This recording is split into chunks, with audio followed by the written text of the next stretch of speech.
আমার ছোট ভাই বাড়িতে নাটের গুরু, বাহিরে ধর্মগুরু। প্রতিদিন বাড়িতে ঝামেলা বাঁধায়, সে নাকি বাহিরে ঝামেলা মিটায়। প্রতিদিন বাড়িতে সবসময় ওর উপর দিয়ে হচ্ছে জুতা, ঝাড়ু, চর থাপ্পড়, আমার আর মায়ের হচ্ছে খুন্তি, এগুলোর উপর ও সবসময় থাকে।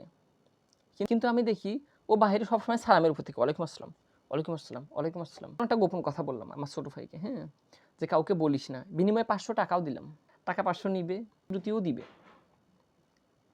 তারপর সুন্দরকে একটা সংবাদ সম্মেলন করে বাড়ির যতগুলো সদস্য আছে সবার সামনে আমার মান সম্মান পামচার করে। এই হলো আমার ছোট ভাই। আমার ছোট ভাইকে আমি যদি বলি ডানে যা, ওই বায়ে যায়। আমি যদি বলি বায়ে যা, ও ডানে যায়। আমি যদি ঘুমাইতে বলি, ও ঘুম থেকে ওঠে। আমি যদি বসতে বলি, ছোট ভাই কিছু পারুক আর না পারুক, একটা মুখস্থবিদ্যা সবসময় আছে।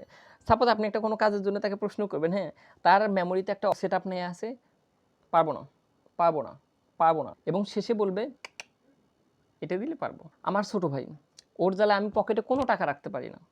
কিন্তু যদি জিজ্ঞেস করি যে আমার টাকা টাকা নিছিস, টাকা, তোর টাকা কেন আমি নেব? আমি তোর টাকা নেই, আমি তোর টাকা চলি, কোনোদিন বলতে পারবি আমি তোর টাকা নিছি? জিজ্ঞেস কর, ওকে জিজ্ঞেস কর, হ্যানকে জিজ্ঞেস কর, ত্যানকে জিজ্ঞেস কর, আমি তোর টাকা নিয়ে তোর টাকা নিচে কোনো সাক্ষী আছে, প্রমাণ আছে, তুই বলতে পারবি কবে তোর টাকা নিছি? তুই কোনোদিন আমার কোনো টাকা পয়সা দিস, কোনোদিন আমাকে সাহায্য সহযোগিতা করিস? আমি আমার নিজের টাকায় চলি, নিজের কষ্টে, নিজের মেধা শ্রম দিয়ে তোর পকেট থেকে টাকা চুরি করে তবে আমি চলি। আমি কি এমনি মাংনায় তোর কাছ থেকে টাকা নেই? বলতে পারবি?